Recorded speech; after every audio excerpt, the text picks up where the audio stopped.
पिया जइहा गिधर बजरिया और बाकी लइहा ताजा जलेबिया हो रूमालिया में। पत्नी कहती है ये जलेबी है ना उस बच्चे के मांग पर, जब बच्चा कहता है कि मैं मिठाई मुझे मिठाई चाहिए तो पत्नी कहती है अरे पिया जइहा गिधर बजरिया और ले ले यहाँ गरम जिलेबिया हो रूमालिया पिया हो बांध लिया साइकिल के हैंडलिया, पिया हो बांध लिया साइकिल के हैंडलिया।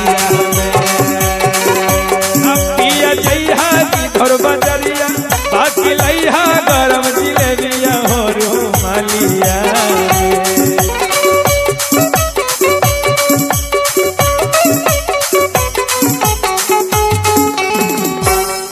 रूमालिया और पिया हो बांध लिया साइकिल का हैंडलिया,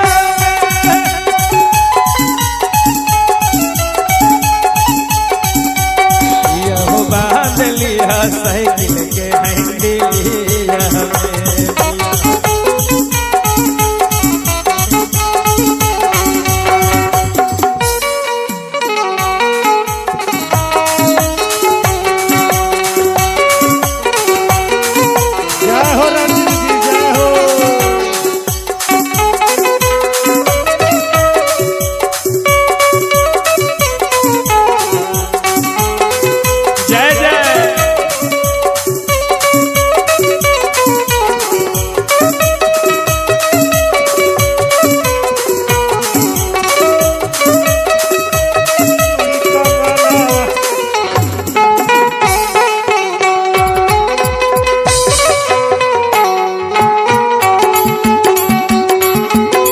मास्टर जी ने कितने सुंदर धुन बजा रहे।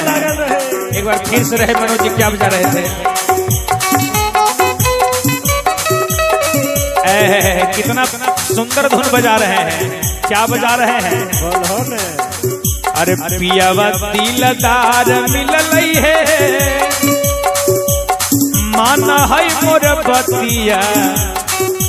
ये कह रही है कौन, ध्यान देंगे, ये कोई और नहीं कह रही है, स्वयं मैया पार्वती कह रही है अपनी सखियों से। मैया पार्वती कह रही है अपने सखियों से, जब मैया पार्वती की शादी हो गई ससुराल गई भोलेनाथ जी के घर, और जब भोलेनाथ जी के घर से अपनी मैके आई हिमाचल तो सारी सखियों से कहती है अपने भोलेनाथ की बड़ाई करती है। और क्या कहती है, ऐसा अरे पियावा दिलदार मिललई है, अरे भोला दिलदार मिललई है माना है मोर बतिया। भांग पिसबा है भले सजनमा है, भांग पिसबा है भले सजनमा है, पूरा देव घर घुमाब है आते सावनमा है, पूरा देव घर घुमाब है आते सावनमा है, पूरा देव घर।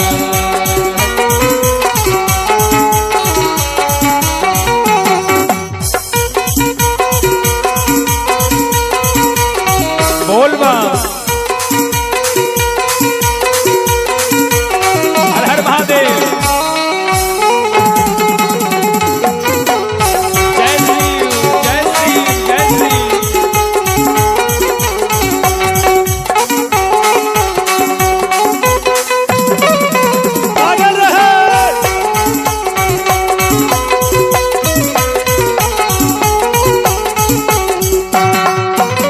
और क्या मैया पार्वती भोलेनाथ की बड़ाई करती है और क्या कहती है कि भले मेरे भोलेनाथ श्यामले हैं, जटा जूट रखते हैं, भांग खाते हैं, गांजा पीते हैं, बैल की सवारी करते हैं, लेकिन मत पूछो और सांवर है साजनवा सखी नहीं है तनिको दुख है, बोलियो से माथ चुवई बारी हसमुख है।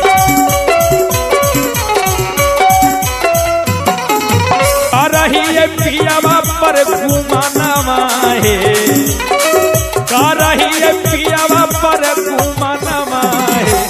मैया पार्वती कह रही है अरे का रही है पियावा पर घुमाना है। काहे नहीं ऐसा कहेगी हो, काहे नहीं ऐसा कहेगी। हम और आप 10-20 हजार का महीना कमाते हैं तो हम और आपकी पत्नी कहती है हम केकरा से कम छिए, हमरो मर्दवा 20 हजार का महीना कमाबा गिधौरे में है ना, गिधौरे में।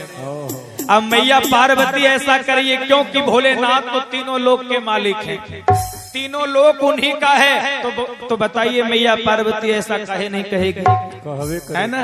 क्या कह रही है अरे का रही है पियावा पर घुमाना है, अरे पूरा देव घर घुमा बहया ते सवाना है, पूरा देव घर घुमा बहया ते सवाना है।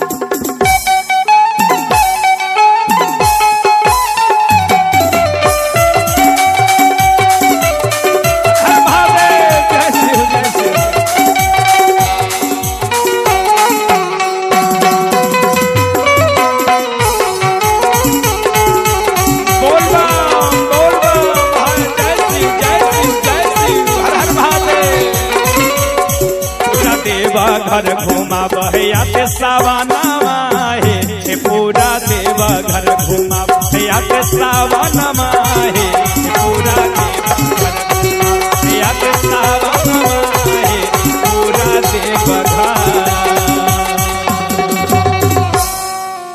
बोले शंकर भगवान की जय हो जय।